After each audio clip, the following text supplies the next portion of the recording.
Good evening everyone, कैसे हैं आप सब लोग। पेपर दे आए होंगे तो बताना कैसा हुआ था आपका पेपर कमेंट बॉक्स में। बाकी हो सके तो टेलीग्राम पे शेयर कर देना पेपर आप लोगों का, ठीक है। तो सीडीपी का प्रैक्टिस सेट कराएंगे। ये वीडियो तो हमेशा मिलती रहेगी आपको, जब तक है जान, जब तक है जान, ठीक है। तो 7 PM पे मिलेगी आपको, ठीक है। अगर कोई न्यू स्टूडेंट आए तो प्लीज़ सब्सक्राइब कर लेना, क्योंकि सुबह 7 बजे आपको मिलती है हिंदी की वीडियो और शाम को 7 बजे आपको मिलती है सीडीपी की वीडियो। पहले क्वेश्चन से स्टार्ट करेंगे, एक्सप्लेनेशन देंगे, साथ में ट्रिक्स भी बता देंगे कुछ। निदानात्मक परीक्षण का उद्देश्य क्या है। निदान अगर कभी कहे ना, इससे रिलेटेड आपको क्या क्या चीज़ें दिमाग में आनी चाहिए। निदान का मतलब होता है पहचान करना, कहाँ कहाँ समस्या है।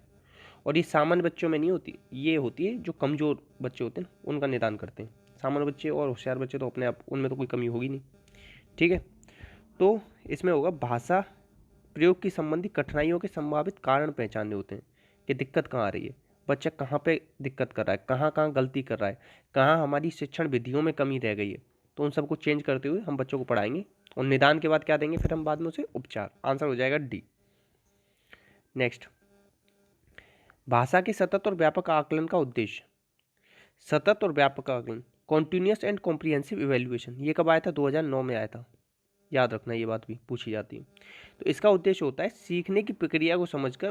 देखो इसका उद्देश्य क्या है, इससे पहले तो ये पता पड़ता है कि कैसे बच्चे सीखते हैं, फिर ये पता पड़ता है कि उन्हीं के अकॉर्डिंग कौन सी हमें शिक्षण अधिगम की प्रक्रिया को अपनाना है। तो आंसर क्या हो जाएगा? ए। सीसी ना प्रोन्नत करने पे जोर नहीं देता, त्रुटियों को पहचान करने पे नहीं देता, ये होता है त्रुटियों का निदान करने पे, त्रुटियों के देखकर उसके बाद हमें शिक्षण अधिगम की प्रक्रिया को अपनाने पे। इसमें ना जैसे त्रुटियों की पहचान करने पे, पहचान तो हो जाएगी मगर उसके बाद हमें अधिगम प्रक्रिया को भी तो अपनाना है, तो आधी अधूरी कहानी है इसमें, ठीक है। जैसे वो गाना नहीं सुना, हमारी अधूरी कहानी, वही वाली अधूरी कहानी है, ठीक है। सुलेखा ने पाठ को पढ़ते हुए जीवन को क्या बोल दिया? जिंदगी। इसलिए ये किसको संकेत कर रहा है? तो उसने अक्षरों को पहचानने में भ्रम। देखो एक चीज समझना, बच्चा इक्वल्स टू जो तुम्हें सबसे ज्यादा पसंद है, जो तुम्हें सबसे ज्यादा पसंद है। तुम अपनी जिंदगी में जिससे सबसे ज्यादा प्यार करते हो ना, बच्चे को उसके बराबर मान लेना। जिसे तुम सबसे ज़्यादा पसंद करते हो उसमें कभी कमी निकाल पाओगे? कभी नहीं निकालोगे। उसकी कमियों में भी आपको प्यार होगा, ठीक है।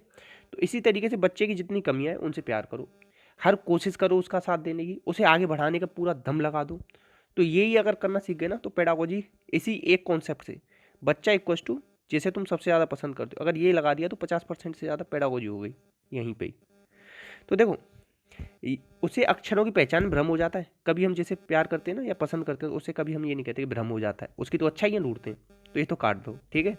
सुलेखा ध्यान से नहीं पढ़ती, अरे वो तो बहुत अच्छी है, ठीक है। उसे केवल पठन अभ्यास की बहुत आवश्यकता है, केवल आ गया यहाँ। तो केवल एक चीज़ दोगे जिसे तुम पसंद करते हो, उसे तो सब कुछ दोगे, ठीक है। वह अक्षर पहचान की बजाय अर्थ को समझने हुए पढ़ रही है। तो ये कह रहे हैं अरे कोई ना, उसने थोड़ा सा ना अर्थ पे ज़्यादा ध्यान दे गई है, ठीक है, इस तरीके से कह देते हैं ना। तो थोड़ा सा ना चीज़ों को जिंदगी मतलब लाइफ से रिलेट करके पढ़ो, ठीक है। आंसर हो जाएगा डी, ठीक है। और सीरियस मत लेना, ये केवल समझने के लिए था, ये चीज़ें कहीं सीरियस ले जाओ इन्हें। अच्छा, ये मैंने कुछ क्वेश्चन लिए अपनी किताब से। प्याजे, प्याजे देखते ही आपको दिमाग में आना चाहिए संज्ञानात्मक। और क्या दिमाग में आना चाहिए? स्विट्जरलैंड। क्या आना चाहिए? 3 इनके बच्चे। क्या आना चाहिए? इन्होंने 4 से 12 वर्ष के बच्चों पर प्रयोग किया, ठीक है। इतना तो आना ही चाहिए। और इनकी 4 अवस्थाएं थी, ठीक है। इतना तो दिमाग में आना ही चाहिए, इसके बिना काम नहीं चलेगा। इसमें से कौन सी अवस्था है जिसमें बच्चा अमूर्त संकल्पनाओं के बारे में तार्किक चिंतन, किसके? अमूर्त संकल्पना। तो ये हो जाएगी आपकी सबसे आखिरी स्टेज, 11 वर्ष से ऊपर, ठीक है। और एक चीज़ याद रखना, ये जन्म से 2 वर्ष है ना, कभी 0 से 2 आ जाए तो उसे मत टिक करके आना, अगर साथ में जन्म से 2 रखा हो तो उसे करके आना।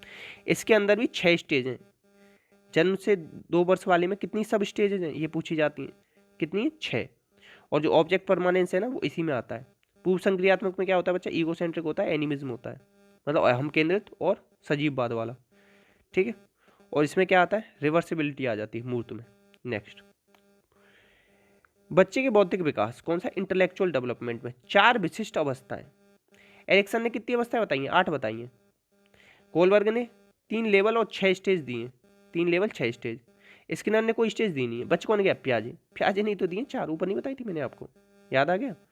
और ये क्या है? संज्ञानात्मक जो है ना मनोविज्ञान, उसके जनक माने जाते हैं, प्याजे, ठीक है। और एक चीज याद रखना है इनसे, जेनेटिक एपिस्टेमोलॉजी, इस चीज ये जो शब्द है ना इस पे भी काम किया है इन्होंने, ठीक है। नेक्स्ट, विकास कभी समाप्त न होने वाली प्रक्रिया है। तो देखो विकास से एक क्वेश्चन बहुत पूछा जाता है, विकास कैसे होता है, विकास सामान्य से विशिष्ट की ओर होता है, पहली बात तो ये याद रख लेना। विकास के बारे में एक और क्वेश्चन जो बहुत ज्यादा पूछा जाता है ये कि विकास कैसे कैसे होता है, तो एक तो होता है सिरोधमुखी करके जो होता है, सिर से पैर की ओर, जिसे कहते हैं सेफलोकॉर्डल इंग्लिश में। एक होता है प्रोक्सिमो डिस्टल, अंदर से बाहर की ओर, ठीक है। तो दो तरीके का होता है विकास। और विकास कभी न समाप्त होने वाली मतलब निरंतर चलता रहता है जीवन पर्यंत, और वृद्धि रुक जाती है। विकास और वृद्धि में ये क्वेश्चन पूछा जाता है, मतलब एक क्वेश्चन, दो क्वेश्चन, तीन, चार, ये चार याद रख लिए, क्वेश्चन गलत नहीं होगा आपका, ठीक है। नेक्स्ट, प्राथमिक स्तर पर शिक्षक को, मतलब प्राइमरी लेवल 1 से 5 तक के शिक्षक के लिए सबसे ज़्यादा महत्वपूर्ण उसका कौन सा विशेषता कौन सी है, तो सबसे ज़्यादा महत्वपूर्ण धैर्य और दृढ़ता। बच्चा एक बार में नहीं सीखेगा, 50 बार में सीखेगा बच्चा। तो वो आप क्या सोचोगे कि यार मैंने इसे समझाया तो कि 2 + 3 5 होते हैं, ये क्यों नहीं समझ रहा है, छोटी सी चीज़ है, हम लोग झुंझला जाते हैं।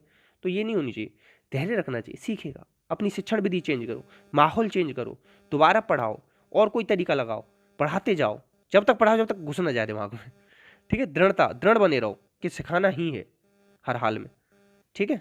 छोड़ो मत बच्चे को, ऐसा नहीं कि छोड़ दो यार ये तो कमजोर है, ऐसा नहीं कर सकते हम। नेक्स्ट, इसमें से कौन सा क्रिएटिव बच्चा समझ रहे हो, क्रिएटिव होता है अपसारी चिंतन वाला। कौन सा, अपसारी। और अपसारी और अभिसारी किसने दी है, ये चिंतन नहीं गिलफोर्ड ने। अपसारी कैसा होता है, आउट ऑफ द बॉक्स, ठीक है। और एक चीज याद रखना, दिए तो अपसारी अभिसारी गिलफोर्ड ने, मगर अपसारी क्या होता है, सृजनात्मक चिंतन। मगर अकॉर्डिंग टू वो पूछ ले क्या, गिलफोर्ड के अकॉर्डिंग पूछ ले तो गिलफोर्ड ने उल्टा कर दिया बस ऐसे ही।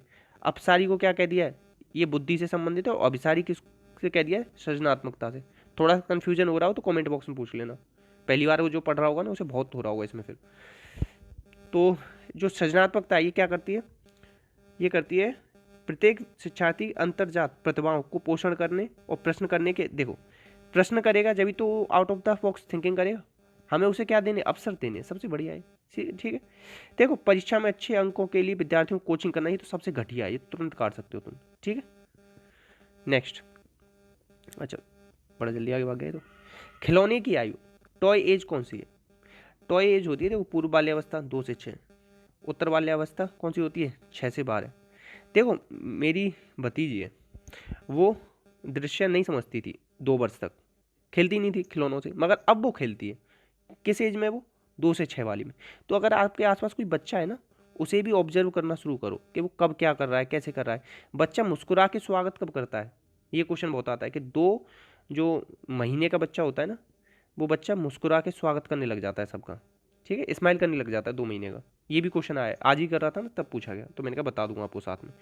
तो पूर्व बाल्यावस्था क्या है, ये हो जाएगी टॉय एज, ठीक है। और उत्तर बाल्यावस्था, चलो इसे आगे बता दूंगा। नेक्स्ट, अब देखो यहाँ दे रखिए पूर्व बाल्यावस्था। पूर्व बाल्यावस्था को क्या कहते हैं, इसे कहते हैं दल की अवस्था, दल में रहता है। इमिटेट एज कहते हैं, क्वेश्चन एज कहते हैं, ठीक है।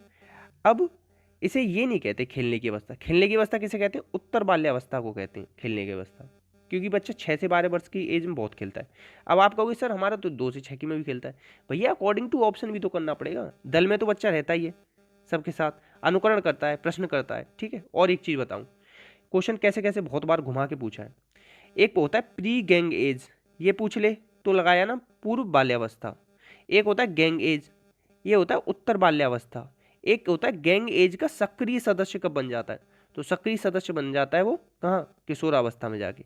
तो ये कॉन्सेप्ट 3 पूछे जाते हैं अलग अलग, याद रखना, ठीक है। नेक्स्ट, उत्तर बाल्यावस्था कहाँ आ गया बच्चा, 6 से 12।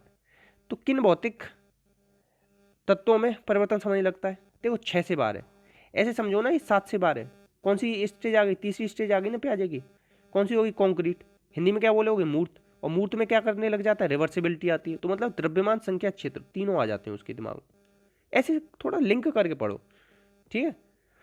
और इसकी प्याजे की किताब क्या है, child concept of physical world, इस तरीके से, ठीक है। नेक्स्ट, हम समायोजन किससे करते हैं, जीवन के साथ भी करते हैं, पर्यावरण प्रकृति सबके साथ करते हैं, ठीक है। अब ये कह रहा है दूसरे वर्ष के अंत में कितने, देखो सिखा देता हूं मैं आपको, जब बच्चा 12 महीने का होगा तो एक शब्द बोलेगा, 18 महीने का होगा तो वो कितने शब्द बोलेगा, 8, मतलब 8 शब्द से बोल जाएगा, 8 से 10।